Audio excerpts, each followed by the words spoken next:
look, there we go. Hello, Lab Code Agents. It is Dale Archdekin and Brian Curtis back for another week of listening to calls, talking about scripting and dialogue, because that's what we do, right? Until we don't speak to other human beings in order to buy or sell real estate, until that day happens, Brian and I will be here helping you guys have better conversations, sell more houses, make more money, right, Brian? Absolutely, and that's what we're all about. And kind of those of you who watched last week, those conversations they might be changing, but at the end of the day, and I don't know if we even said this last week, my number one goal is still to get you get somebody on the phone and then get face to face. So if you're watching and you took away, look, I don't have to make phone calls anymore based on what we talked about last week. That's not what we're getting at. No. Text our conversations. We're not there yet. But ultimately, for me, the purpose of a text message is to find a way to create an in-person, a much more face-to-face conversation. And I go in order this way: text messages. Actually, I go email, text messages, phone call, Zoom, in person. If I had to rank them in a way that I consider, to be the best, it would be definitely in person, and then kind of go scale back from there. So, but they're all conversations, whether that's a text message, an email, a phone call. That's all conversations. Yeah. And I always like to find the silver lining in things. So out of the dumpster fire of 2020, what came is everybody from your great grandma down to your 4-year-old now pretty much knows how to conduct or attend a video call. Would everybody agree to that? I don't know anyone who hasn't used Zoom at this point in time. Is there anyone left in the United States who does not know how to conduct or attend a video call? Yeah. I mean, you want to talk about a company that made out on COVID? That would be Zoom. I don't know if anyone else made any money on it, but Zoom definitely, it took them to the next level for sure. And if anybody is listening at Zoom, you people need to step up your customer service because it has failed like F minus since you exploded due to coronavirus. So you need to catch that up, or a competitor will come along and kick the shit out of you if you don't fix it. We all Just have to wanted to get say better, that. right? That's true for us too, right? If you're Yes. not stepping your game up constantly, one of my favorite books is Atomic Habits. They talk about the 1%. Just get 1% better every once in a while. I promise you, in a year you'll be way ahead of your competition. So Yeah, something. absolutely. Now, why would I point out that people can conduct video calls now, Brian? Because I Because think prior to 2020, how did we interact with new clients? text messages, phone calls, emails, and then eventually face to Or face. yeah, it was either you show up at a door of a house you're going to show, you show up at their house to do a listing appointment, or you convince them to drive over to your office to sit and listen to you, right? But now we have an option in between phone call, text, and in person, and it's called video, right? That can be done. It is very powerful. You make a face-to-face connection. It can be done from anywhere. You can be in your jammies from the neck down and still make it happen, right? So that is one of the great things that's happened. It's opened up another channel of connection that's somewhere in between phone conversation or text message and getting face to face with somebody. So I think that that's really a huge benefit. I do too. Everyone who talked about how I don't want to make somebody come and meet me at Starbucks or come to my office or those objections that you used to hear about buyer consultations. Yeah. Honestly, guys, let's just hop on a quick 15-minute Zoom call. And if you, like me personally, I don't know if you've done this or not, but I bought a GoDaddy URL. It's zoomwithbrian.me. And I pay $11 a Nice. year for that. And literally, I just send somebody that link, and I can say, just type in your URL bar, type in zoomwithbrian.me. And if you do that, that'll take you right to login, and it makes people feel comfortable. By the way, like if you could tell them, oh, here's my Zoom meeting ID, it's like 87 digits long.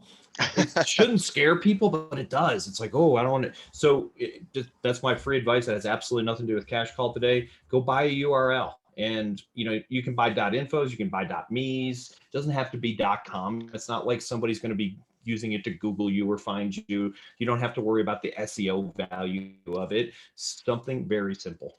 And so what is it again? It's zoomwithbrian.com? zoomwithbrian.me, because zoomwithbrian.com was taken. Oh, So okay, got it. So zoomwithbrian.me, and then do you have it? Let's just talk about how you actually do that. So you okay, bought the URL. Do I you did. have it redirect to your your personal Zoom link, or how does it connect, Yeah. or is it embedded or something? Yeah, no, it's real simple. So on GoDaddy, you can do a domain forward. So when you look at it, I don't have mine masked.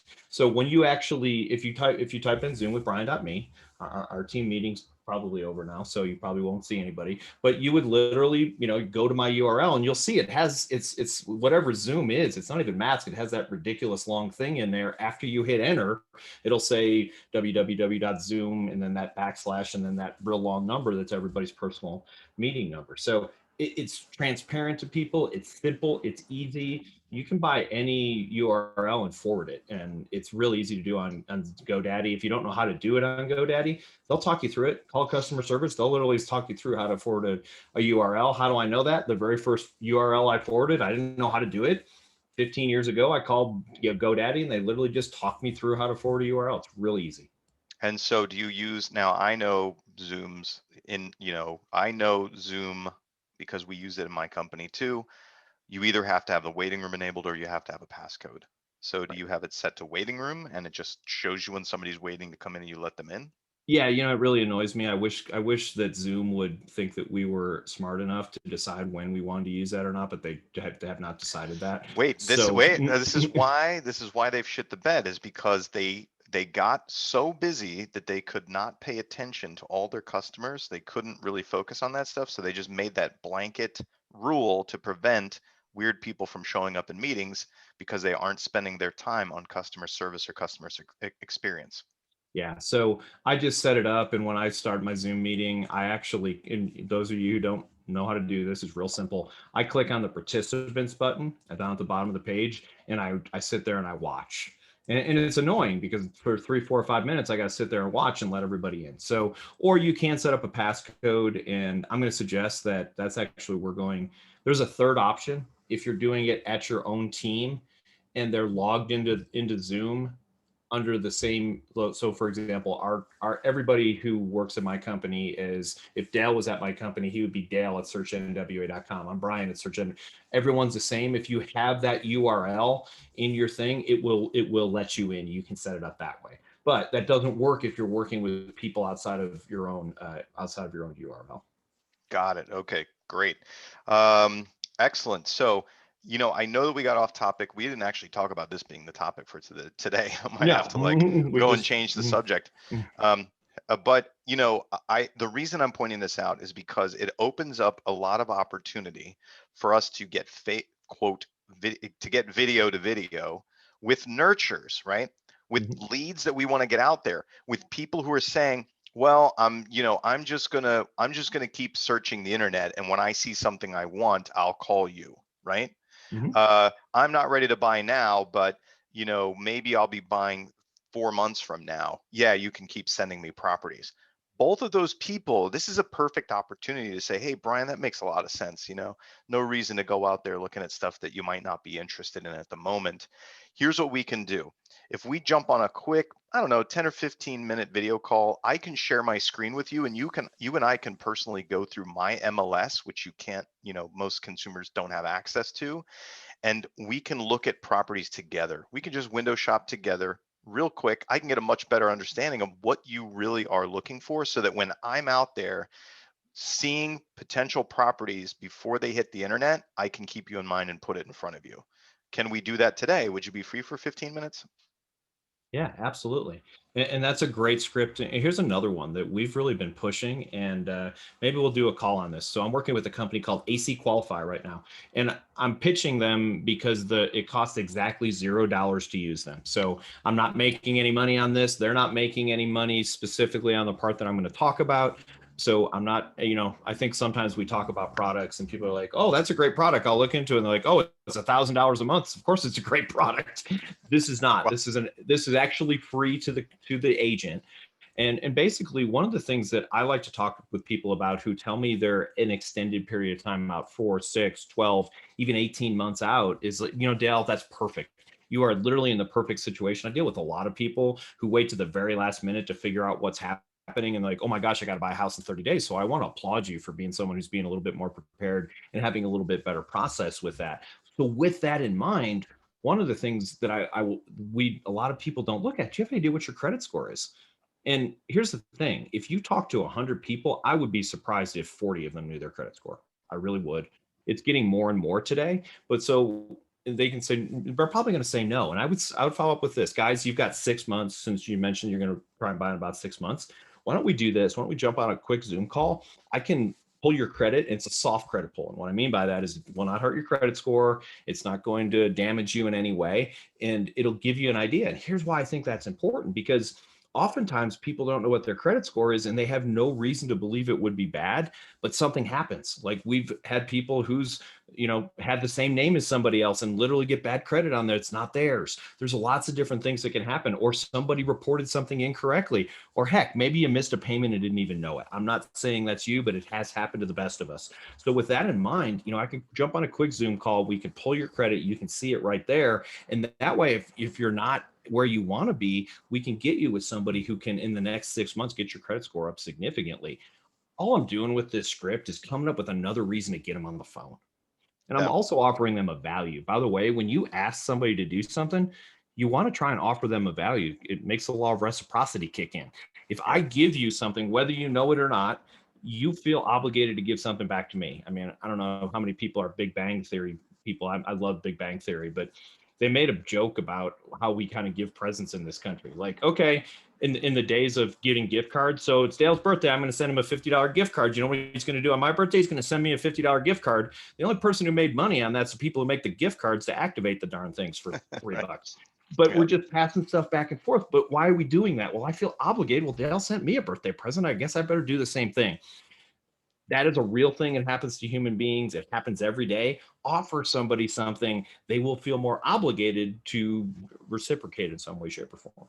Yeah, absolutely. And just to tie it back to the video call thing, if you can manage to get that done on video, I don't know we need to look that up. We need a statistic on what the orders of magnitude are that are higher for somebody bonding with you if they can see you face to face versus just over the phone, right?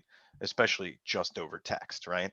Because we know intuitively that it's way more impactful if you can meet somebody face to face in real life. But this is almost face to face, right? I mean, I can't smell your breath, Brian, but it is almost real. Yeah, it is almost real. It's as good as we're going to do when you're in Colorado and I'm in PA, right? But it's much more impactful than just us being over the phone.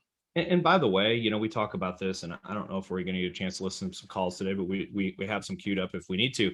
But the younger people, not people who aren't old like me, they do this anyway. Like my stepdaughter lived with us for a couple of months, and we had to be careful when we walked around our own house because she was always on a video call with some guy, and with some person, not necessarily always guys, but with some person. And I'm like, get that person out of my kitchen, but that has become much more the norm, Yeah, man. And why would it be? It's free, it's easy, it's simple. They're creating a better better relationship, a better contact with. You get to see people, you get to, we talk about this, and we haven't talked about body language and communication significantly on here, but 93% of the communication that Dale and I do right now is nonverbal. So it's interesting, when you're on a phone call, it's telepathic, we're using the force. But on a phone call, that drops significantly. Obviously, I can't see you, so there's no body language. So it changes the demographic. It changes the dynamic. That's what we're looking for. It changes the dynamic of that call. So if you're a person, and I don't know, I've ever met an agent who didn't say this, I'm so much better in person. Well, then get in person. And here's the thing: get in person on a Zoom call. Because it's literally, this is a bad statistic, but I've been told that it's 95% from a mental standpoint the same as being in person. I don't know if I believe that or not, but let's just assume that it's 70% the same. Significantly better than being on a phone call. And here's what I could do. Like Dale said, hey, by the way, what about, I've got a house that might be perfect for you. Let me share my screen real quick. And I mean, you can't do that on, what do you do on a phone call? All right, I'm going to email this over to you. Take a look at it. So it actually creates a great amount of expediency, And there's so many great things. You could go over a contract on the phone, on a Zoom call. Look, this paragraph, that paragraph, this paragraph. Great. I'm going to send this over to you to sign. Hey, I got this great program. There's so many better opportunities. And I will say this, if you're going to do this, and I think you should, become proficient at using it. Like, don't be that guy who doesn't know how to share a screen. Don't be that guy who can't find the file on his computer. Like, set this up so it's simple, easy. Create folders on your buyer consults or whatever it is so that you can do it in an organized manner. And here's a crazy idea. Before you do it the first time, practice with somebody so you don't look like it's the very first time you did it. Right, exactly. Great advice.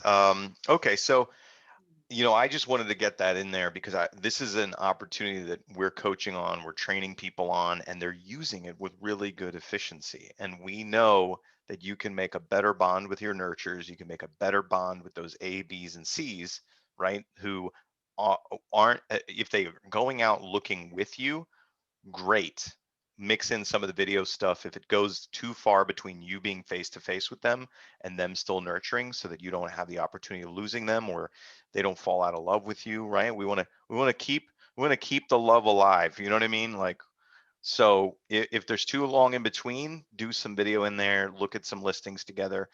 If you can't get them out, if you haven't gotten them out face to face with you yet, get at least one video in there with them, right? Get one video with your nurture, get one video with people who will start working with you in the near future to really help cement that relationship. That's what I want people to take from this. Awesome. We got 10 minutes left. Do you want to hear your call? Sure, let's play it. Let me share my screen, share the right one, share sound on. All right, here we go. If only I had planned. Go Good. ahead, sorry. It looks like you'd inquired about setting up an appointment for 337 Chapel Lane in Fayetteville. Oh, yeah. Mm-hmm. I was thinking that's something you were still interested in and just trying to connect with you.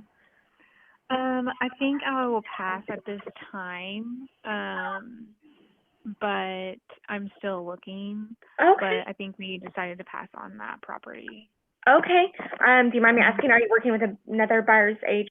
Okay, so right there at that point, when somebody says they're going to pass on that property, want to take this opportunity, and I'm just going to pass this over to you, Dad. I think I know what you're going to say, but what is your question when someone says, you know what, I've decided I don't want that property?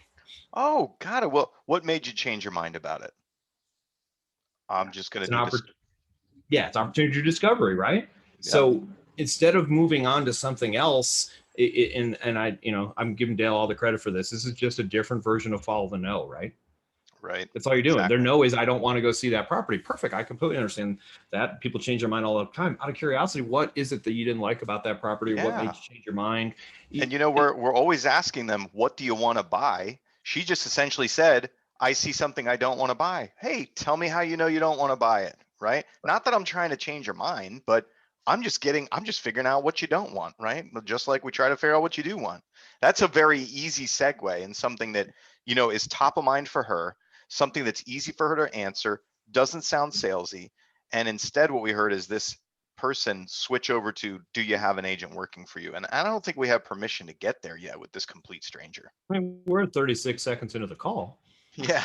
So anyway, but here's a. Oh, you don't want to buy that house. Would you like to get married? Are you married already? Should we get married? No, too soon. Exactly. So, something has become a theme on our team for 2021, and this is applicable in all parts of our industry and arguably all parts of your life, but we'll just stick to, we're not going to do any life coaching here today, but seek first to understand. It's all life coaching. It's Brian. all life This coaching. is life coaching.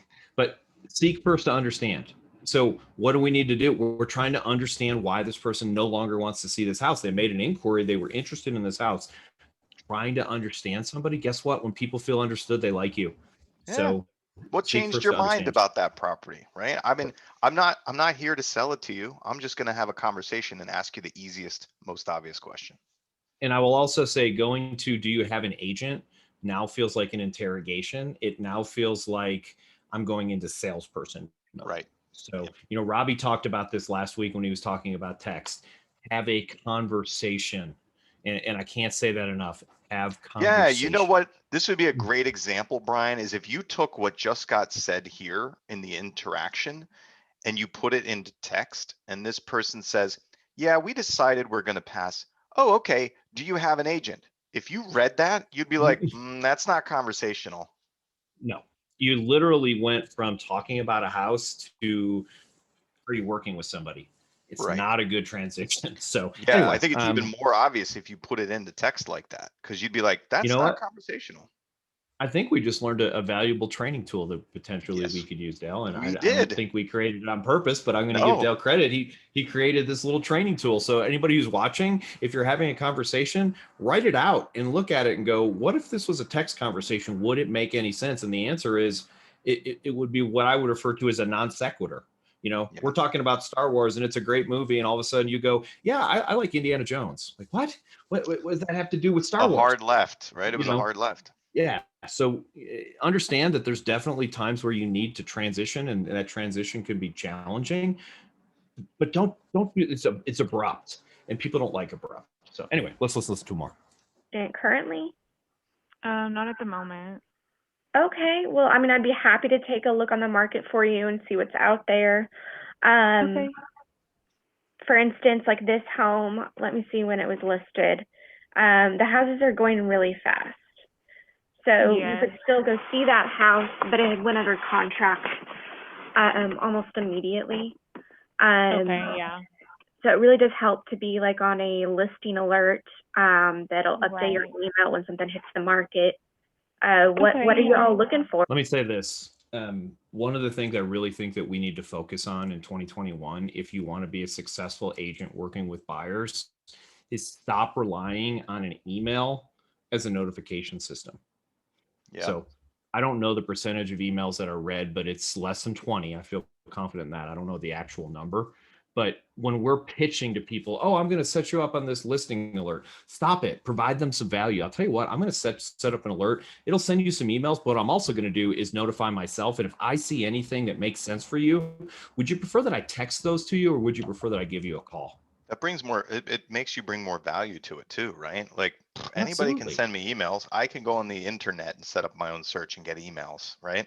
Right. But I It's can't not have a 2005. concierge. Yeah, I can't have a concierge reviewing listings and alerting me when something that potentially is right for me pops up.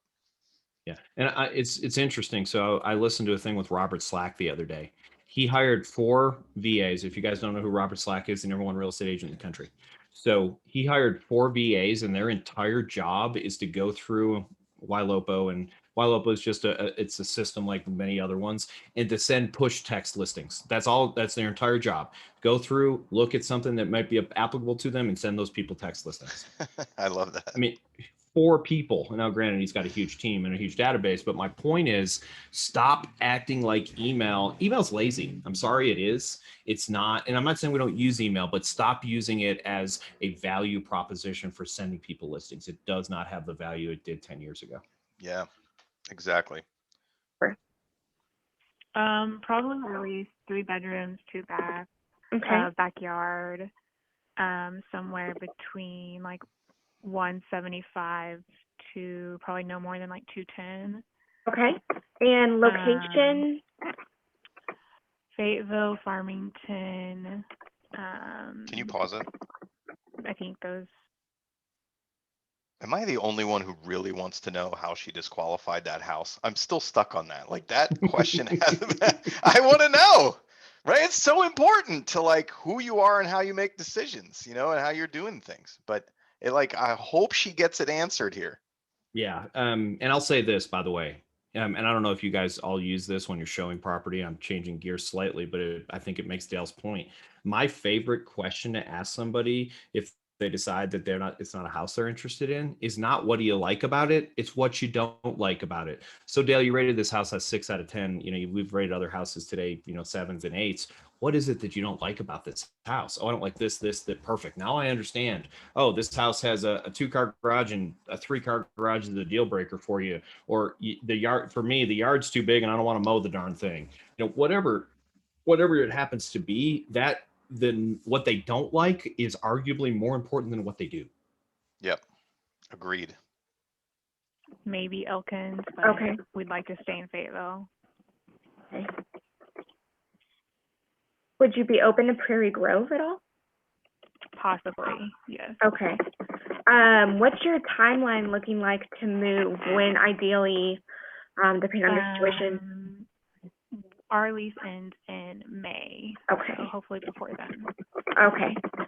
Because I know that there's some beautiful new construction homes going in Prairie Grove, but obviously that would be a situation where they wouldn't be completed by then. So, Right. So we got 1 minute. I'm going to kind of go to the end of the call just because I want to honor everybody's time, but I'm just going to kind of go to the end of the call and just kind of see how the last 1 minute of this call goes. Because this is a big push for me, is making sure that we're buttoning calls up and buttoning people up correctly. So I'm just going to move back. Okay. send you all the information that I can get for it. Okay. Okay. Just Thank to help so you out. much. And yeah, appreciate it. anything that pop up, and I'll check in with you if you don't mind. Maybe whenever you feel comfortable, maybe in a couple of days. Okay. So this is one of the things that when I listen to this call, it bothers me. Yeah. So what you say? I'm going to follow up within a couple days. She said, well, if it's okay, then maybe I'll follow up with you in a couple of days. Da, da, da. I promise you this confidence, even if you don't have it, fake it till you make it. Yeah. So this does not inspire me as someone, well, if it's okay, then maybe I can do this or do that. No. Hey, Yes. I'm gonna send you this. I'm gonna follow up with you on Friday. Is there a better time? Mornings or afternoons? Afternoons, great. I will follow up with you on Friday. See how be aggressive with somebody on follow up. And it's like this. Is it okay if I follow up with you in a month? No. But here's what no one's going to say no to. Hey, Dale, it's been great chatting with you today. I know that you're about 6 months out. I'm going to follow up with you every month or so, and just in case anything changes. So it's been great talking with you. Have an awesome day. Yeah. I didn't give And him the chance to say no. right. And one of the rules that I teach agents and ISAs is when you set a follow-up, it has to have three things. When are we going to talk again? Why are we going to talk again? And what are you going to get out of it? Right. Nice. So, hey, I'm going to send these listings to you. I'll reach out to you on Friday to make sure that you got it and see if I need to change any criteria so that you won't miss the right home when it pops up for you. Right. That is, when are we going to talk? Why are we going to talk? What are you going to get out of it? Perfect. And I'll do a similar thing. Like if I was showing people property, hey, Dale, I'm going to send you 5 property. I'm going to send you all the properties that meet your criteria.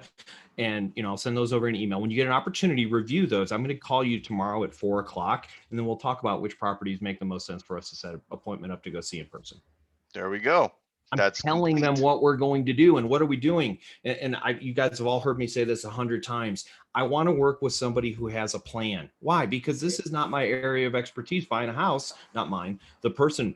I want to work with somebody who's going to take control of this. Even the high D personalities are going to be like, this guy's on. They're going to respect that. Yeah. And listen, and believe me, if they want to do it differently, they're going to tell you. Right. Yeah. But they'll appreciate it at least. Yeah. 9 out of 10 times when you tell somebody this is what we're going to do, they'll say, great. Sounds like a great idea. Now, again, you'll have high D 99Ds who will come to you and go, no. And that's fine. At least I got. No, I'm going to call you on Friday and we'll review those. And you're like, okay, whatever you want to do, buddy. Perfect. What time? You just understand, but that's high Ds are 10% of the population, guys. So we can't live our lives like everybody's a high D, mostly because they're not. So understand that this is an opportunity to set an appointment and to really button things up in a way that makes sense. And I think that's a good place to end this. Yeah, that's kind of what I have for today. I've got this stupid sun in my eyes again. So yeah, good. All right. So I think that was a good call to listen to. And actually, we're over time. I kind of wanted to see where she ended up. So basically she's going to send listings. She's going to follow up later on. That's pretty much it, right? Yeah. And guys, and if I can't say this more than anything else, button up. So your button up should be something to the effect of, hey, by the way, since you filled some stuff out online, there's a good chance that 10 or 15 agents are going to call you. Just tell them you're working with Brian Curtis at HomeQuest Realty, and that way they won't bug you and try and go through a big long conversation if you tell them you're working with me. How that sound good? Yeah. Okay. Perfect. And I want to bring it back to that video thing. Instead of sending her properties, get her on the call, get her on a video thing and look at the listings together. You're not going to be able to see everything online. Half of the stuff is either under agreement, it's not up to date, and some of the items are missing. And, it's just not that functional to go through those. I would love to walk you through the realtor exclusive listing system that is the one voice of truth for homes for sale anywhere and things that you also can't find on the internet. Let's take 10 minutes. and I'll be able to really, you and I can hand pick the listings that you should be getting. That way you're not looking at a bunch of crap. Can you do Absolutely. that today? Yeah, get them a reason, right? And you give them a reason. You get to hand pick. That was the benefit to them. If you guys didn't hear that, There you get was. to hand pick that, and We you know, baked it in. yeah. So, you know, again, give people a benefit. People want people, and they deserve a benefit. At the end of the day, you know, one of the things I think we forget is that, and for me, as someone whose price point has literally more than doubled in the last 10 years, like I was selling houses, my average sales price in 2010 was $109,000, which is, yeah, seriously. That And is a now lot of work and for now your it's money. 225. So, Nice. and I look at 225, that's not even a good price point. Most people like 225. I won't even show somebody a house for that little, but that's our average sales price now. But even at 225, or let's say 250, I'll do some quick math. They're going to pay you $7,500 for your time. The average real estate agent takes 16 hours. Whatever the math is on that, that's pretty good dollar per hour. Act like you're getting paid a lot, because whether you know it or not, you're getting paid a lot. Yeah, absolutely. All right, everybody. Thanks for joining us today. Thanks for sticking in there for Brian and Dale's opinion hour on how to improve your. Wasn't it? Well, you know, it's something that is really impacting people's businesses right now. But thanks for joining us this week, everybody. We'll see all of you next week. Thanks, everybody. Bye.